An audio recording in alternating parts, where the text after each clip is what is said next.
In the previous lecture, we discussed the role of geography, and we saw how many different environments existed in ancient Iraq and in the modern country of Iraq. We looked at mountains, desert plains, and marshlands. And I'd like for you to keep this geography in mind when we discuss how ancient Mesopotamia was discovered. In the next two lectures, we will explore the history and significance of archaeology to our study of Mesopotamia. In this lecture, we will focus on the early history of exploration and archaeology in Iraq because it helps clarify what sites were discovered first and how these excavations shaped European and American ideas about the ancient Near East and Mesopotamia in the 19th and 20th centuries. We will see a shift from the single, intrepid male adventurer to large teams of European and American museums or universities, working together with local diggers to search out the residence of a king or a god. Along the way, they might pick up some cuneiform tablets, which we've already discussed are important to our discussion of the history of Mesopotamia. But these excavations, even though they were important and yielded such significant discoveries, they required that a team be tied to a site for a couple of decades or so, and they were very expensive to sponsor. In the late 20th century, we will see another shift to smaller teams that ranged over larger territory. These archaeological investigations asked different questions, did much less digging, and much more comparison. So as we think about the history of archaeology, we'll look at how Mesopotamian culture has been reconstructed and how these ideas have changed over time. Why is archaeology so important to Mesopotamia? If we think of other ancient civilizations, such as Greece or Rome, often we think first of great literature, such as the Iliad, that survived and were accessible throughout most of modern European history. In Mesopotamian contexts, however, texts were not known at all until they were discovered by archaeologists because they are written on the clay tablets that were the main writing surface of the area. But the cultures were known. They were described in the Old Testament and by Greek authors and later Roman authors, visitors to the area. These sources viewed Mesopotamia as home of wealthy, cruel tyrants, often with many wives. The Old Testament recorded historical invasions of the Assyrian and Persian rulers into the land of Israel. Since the land was being invaded, the kings were portrayed usually as immoral and sacrilegious, deserving of the divine retribution that was visited upon them in the form of plagues, or perhaps even loss in battle. Greek authors were both impressed and appalled by the luxury, the tyranny, and the polygamy of Persian kings. Their descriptions were written as a way to promote their own lifestyle as superior to that of the Persians. And as a result, they exaggerate the extravagance of their eastern neighbors. Keep in mind that the Greeks, this very small country, was able to defeat the great Persian Empire in the 5th century. So this sense of superiority would be fueled by their military success. Let's take a look at two examples of Greek descriptions of the Near East. We'll start first with the 4th century BC Greek historian Ctesias, who created a fictional account of a ruler from the Near East, Sardanapalus, perhaps modeled on one of the 7th century BC Assyrian rulers. Sardanapalus' empire collapsed because of his luxury and his self-indulgence. Ctesias wrote that he immolated himself and his many wives in his palace as it was being attacked by invaders. The story inspired Eugène Delacroix's painting in 1827, which showed the ruler reclining on his bed, surrounded by voluptuous nude women. And Byron wrote a tragedy about Sardanapalus, so this idea of a luxurious king and lots of women would be portrayed to a much wider audience. In the 1st century BC, the Greek historian Diodorus wrote of Semiramis, a queen who supposedly ruled Assyria for 42 years, built the city of Babylon, and had a new lover every night, whom she killed the next day. A busy woman. This account has no basis in fact, but Voltaire's 18th century AD tragedy popularized the story for a wider European theater-going audience. And of course, these ideas would be very evocative to those going to watch a tragedy for the evening. Diodorus was one of the authors who described the city of Babylon and its hanging gardens, watered with mechanical devices that kept it permanently lush and green. And this would be even more striking as it was in a land surrounded by deserts, away from the rivers. These descriptions have inspired artists to create magnificent paintings of lush gardens draped from walls of a huge city.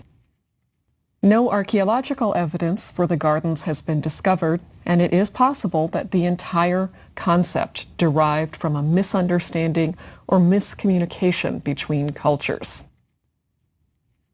These stereotypes reflect much more about Greek, Roman, and European ideas of foreigners, luxury, and gender roles than any aspect of Mesopotamian culture or history. But they are important to understand what ideas the early explorers of ancient Mesopotamia had in mind as they set out to discover the past. Early travelers, as early as the 13th and 14th century, had noted the remains of impressive mounds and had even discovered artifacts on the surface or through some small digging project that they engaged in. These artifacts showed that there were earlier civilizations, and this piqued the interest of later explorers. Ottoman control of the region, combined with its wild and remote terrain, made exploration at any large scale much more difficult. One of the early great figures in Mesopotamian archaeology is the British explorer Austen Henry Layard, who lived from 1817 to 1894. Layard was headed for India to join the civil service when he was encouraged to take up an expedition to explore the region of the northern Tigris River. A French emissary, Paul-Émile Botta, had already uncovered some portion of the Assyrian city of Nineveh a few years earlier, but Layard conducted a much more extensive exploration. He discovered a gigantic palace made of stone with colossal relief sculptures showing the mighty Assyrian king crushing his enemies. Layard's discoveries of the remains of the great palace at Nineveh, which we will return to as we discuss the Assyrians, brought these unknown eastern lands to the attention of the West. The gigantic sculptures of half-animal, half-human figures were displayed in the British Museum in 1847. Thousands of visitors were intrigued by the strange figures which seemed so foreign in comparison to Greek and Roman sculpture, which was also on display in the British Museum and focused much more closely on the human figure. Layard himself promoted the study of Mesopotamia and helped to popularize it with his highly illustrated publication of his excavations.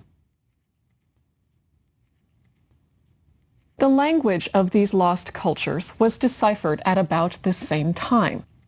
Another British officer, Major Henry Creswick Rawlinson, who lived from 1810 to 1895, spent several years studying a large 5th century BC trilingual inscription of Darius I of Persia, who had carved this into a mountainside at Behistun in Iran. In order to ensure accurate copies of the inscription, Rawlinson dangled quite dangerously from the cliffs of the mountain. Once the cuneiform was deciphered, it became possible to read the small clay tablets that recorded myths and historical events. Some stories, such as that referring to a universal flood that destroyed humanity, seem to confirm the historicity of the Old Testament, and it generated even more enthusiasm for the study of these ancient cultures. Keep in mind that this is about the time when the historical accuracy of the Old Testament was being questioned as Darwin was promoting his idea of evolution. So there was definitely an interest in going to the lands that were described in the Bible, recovering evidence for those cultures in order to prove that the Bible was accurate. Once these cuneiform texts were found, however, illegal looting and targeted excavations looking specifically for text began in earnest, despite Ottoman attempts to prevent the export of many of these artifacts. A number of the texts that we will explore in this course were collected or looted during this early period of exploration. And the fact that no archaeological context survives leaves us with many unanswerable questions about the date, the purpose, the author, or the original location of the text. This was before the era of scientific excavations, so there was no training for archaeologists to record what they were digging through as they reached a cache of cuneiform texts, for example. The Germans began excavating at the city of Babylon, and they revealed the city of Hammurabi's time, which flourished in the 6th century BC, and they exported many examples from this particular city. For example, the Ishtar Gate, now in Berlin. It was in the early 20th century that the Germans, specifically Walter Andrei at Ashur, began to develop and employ a more scientific method of stratigraphical excavation and recording. We'll talk about what this method requires in the next lecture.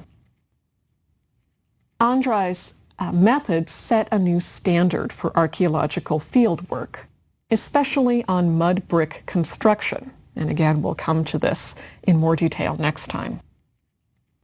This scientific method, in conjunction with the ceramic typology of pottery developed by Sir Flinders Petrie, the discoverer of King Tutankhamun's tomb in Egypt, which occurred at about the same time, allowed archaeologists to begin to organize what it was they were finding, to establish a sense of chronology, to be able to note when cultures shifted. And so this is really the time when we start to see a historical framework being created for Mesopotamia. This era also represents a time when European museums were competing with each other for the most impressive collections. Museums would sponsor excavations to find objects, especially texts that related to biblical events, but anything that would enhance the prestige of their museum. And this ties in pretty closely to the idea of nationalism, empire, who controls what resources. And so most of the objects were being exported to European museums. We'll see an important shift in this practice after the modern nation of Iraq was created in 1921, the aftermath of World War I. This period between the world wars is probably the most intense archaeological activity that has revealed one of the most exciting periods in Mesopotamian archaeology. Many of the most spectacular and largest discoveries of cities, temples, and palaces date to this era. By this point, The British knew the region best, as we have seen. Most of our early discoverers were British. And the British were also overseeing the creation of the newly independent nation. So it's not surprising that British teams excavated at several key sites in this period. The city of Ur in southern Mesopotamia was the site of an excavation sponsored by both British and American archaeologists. And this excavation uncovered large tombs filled with gold jewelry and vessels, musical instruments, and indications of mass human sacrifice. When this was discovered, there had been no previous comparable discovery, so you can imagine the stir it created. The discovery of the cemetery at Ur was one of the earliest American projects in the region, and it was co-sponsored by the British Museum and the University of Pennsylvania Museum. At the University Museum in Philadelphia, the collection includes objects from the Royal Cemetery at Ur, the only place in America that houses these particular artifacts. And this is probably one of the most famous discoveries in Mesopotamia. We will discuss the cemetery, what the artifacts mean, how we interpret them in more detail in Lecture 10. Max Mallowan was Woolley's assistant at the Ur excavations, and this is where he met his wife, the mystery novelist Agatha Christie. Her novel, Murder in Mesopotamia, describes the region and perhaps the unpleasant personality of Mrs. Woolley, who was the murder victim in the story. Death on the Nile, which Agatha Christie believed was her greatest mystery novel, was written while her husband was excavating the site of Tel Brak in Syria, which is also part of the Mesopotamian culture that we will come across as we continue through the course. Mallowan began his own excavation after excavating at Ur, at Nineveh in northern Mesopotamia, exploring more of the great Assyrian palaces, and continuing at Nimrud, where he discovered the great Assyrian palace there.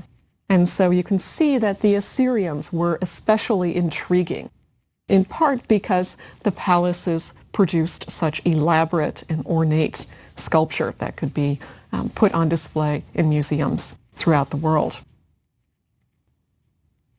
French archaeologists explored the city of Susa in modern Iran and discovered there a remarkable cache of Akkadian and Babylonian monuments that had been taken from their original locations by a victorious Elamite king about a millennium after they were originally set up. So the Akkadians, we discussed the head of Sargon of Akkad in the first lecture.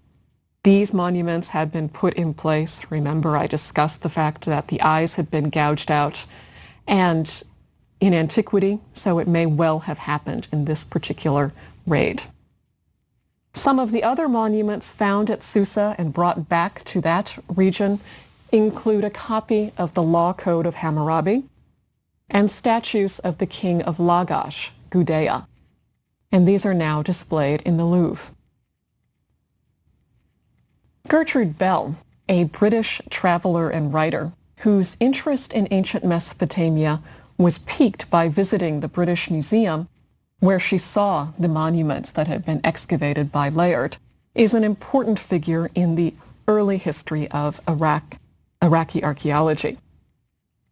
Bell belongs to a generation that knew Mesopotamia from the artifacts themselves. So she was looking at what Mesopotamian culture was as it was displayed in the British Museum. She was not coming to Mesopotamia with a mindset of looking at a culture that was described in the Bible. And so this marks a distinct shift in how Mesopotamian archaeology was approached and what sorts of questions were being asked. Bell lived in Iraq from 1917 to 1926, and she was an advisor and liaison between the British government and the emerging Arab government. Bell was very politically influential and also very focused on using archaeology as a way to provide this new nation with a visible heritage of the past. Bell is somewhat controversial because she, even as she was interested in creating history for this new nation, at the same time she still allowed European nations to export artifacts to their own institutions, and she especially favored British archaeologists. So there was still a transfer of artifacts that continued even after they were supposed to be kept in Iraq. Gertrude Bell oversaw the creation and opening of the new Iraq Museum in 1926, and she was its first director, although she committed suicide about a month after the museum opened. During the second half of the 20th century, the large, expensive excavations of the earlier decades were really no longer possible. Universities and museum budgets were being squeezed more tightly. New nations, such as Iraq, were being much more severe and strict about what artifacts could be exported. Therefore, they were removing the primary motivation of museums and universities to conduct excavations in the area. At the same time, new research questions fostered different archaeological methods and opened up exciting new avenues of inquiry. In the 1950s, archaeologists in Mesopotamia began to apply methods and techniques that they had learned from American anthropological excavations to ancient Mesopotamian cultures. Rather than exploring a single site or cemetery and discovering as much as possible about the history of one site, archaeologists became much more interested in global questions that required them to compare many different sites. These new types of questions were far less focused on kings and empires, but much more centered around the idea of how the average Babylonian farmer, merchant, or weaver lived. It's also at this time that archaeologists began to think about why settlements occurred in certain areas and at certain historical periods. So there was a great focus on the question of how did cities rise and develop, where were they focused, and what motivation could we recover from the archaeological evidence to answer these questions. These questions can only be explored through the study of large numbers of archaeological sites, and therefore excavation became impractical. You cannot continue to excavate as thoroughly and scientifically as archaeologists have to, and do it at the number of sites that researchers wanted to explore in order to begin to answer these questions. Instead, a new type of archaeological excavation began that was called surface survey. Surface survey requires teams of archaeologists to map the physical presence of settlements over an entire region.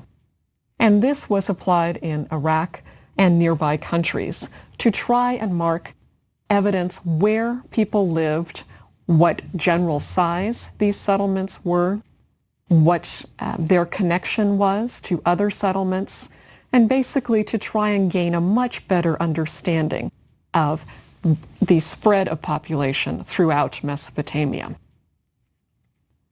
We see that archaeologists shifted their focus from large public buildings such as palaces and temples to domestic architecture and artisan quarters.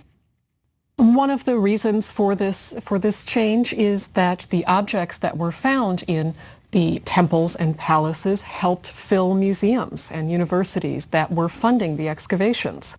And so large sculpture, cuneiform tablets, even small votive offerings that were given by individuals who worshipped at temples, all of these display quite well in museums, and you will see them in museums throughout the world. The change in focus and the change in interest goes to a much lower level of Mesopotamian society. So, for example, what women did was considered for the first time as an important research question. Since women didn't really write many texts, there are a few, but not so many, we have to use archaeology and the remains of daily life to try and reconstruct what life was like for women. So I've already mentioned in passing a couple of occasions when women were important, specifically in weaving and textile production. This expanded to become part of a merchant industry. And so it became important to archaeologists to think about what difference occurred when a woman was in charge of a trading connection or a textile industry versus when a man was in charge. This obviously is linked very closely to the rise of the women's movement in the late 20th century. And so all of these cultural changes can help shift the way that the past is studied. This is one of the important reasons that it's necessary to look at the history of excavation, to see biases of earlier generations, and to be on watch for those that we ourselves necessarily have. This is usually easier to discover in generations that first explored a particular culture. So we saw very clearly that the early explorers were interested in basically finding objects that could illustrate texts written by other cultures, either biblical or Greek. What image of a royal Assyrian king would most fit in this description in the Old Testament? Sometimes it's not just biases, but just a change, a cultural and academic change. So we saw in the next generation of history, of archaeology in Mesopotamia, that big excavations would be focused on a single site. And this seems to make sense to us as we think about it. Go to a place where you know there's a lot of archaeological evidence, keep digging down to see how a particular culture or particular city changed over the course of time. This gives us a lot of detailed information, but doesn't really allow archaeologists to get a broader concept of the culture at large, because it is so time-consuming to excavate a site scientifically. As quickly as you can excavate, you have to continue to dig down even further, and it doesn't give you a lot of time to really compare to other sites. The change in excavation methods from digging at one particular site to surface survey was prompted by the goal to spur comparisons and to ask larger global questions about Mesopotamian culture. This seems to be a topic that would be very interesting to archaeologists and would answer a lot of questions, but in fact, as always, there is a trade-off. And what is lost when it comes to surface survey? Well, we saw that in excavation, you lose the comparison between sites. In surface survey, you get a lot of comparison, but you don't get the rich detail that you can derive from spending a decade at a site, for example. You don't get to know the culture of that particular settlement in intimate detail as you do when you excavate. So there's always a trade-off. One of the benefits of surface survey is that it leaves the site relatively intact for future research, perhaps when even more new developments in archaeology occur. Now, given the current situation in Iraq, what is the state of future research? Well, we've seen what happens to sites when they are not protected. The site of Nippur, which is sponsored, which was the focus of research by the Oriental Institute of the University of Chicago, is currently being looted quite heavily. And the artifacts that were stored in the site, it's unclear what is happening to them. They may well have disappeared. So future research is essentially on hold, and perhaps archaeologists now are spending most of their time looking at older excavations, re-examining the material from these excavations, and asking new questions about this old material now that they have more evidence with which to compare it. Next time, we will look at what archaeologists find in both excavation and in surface survey, and we will consider the different ways that they interpret this material. Just as excavation techniques change, the ways of interpreting what survives from the past change drastically from generation to generation.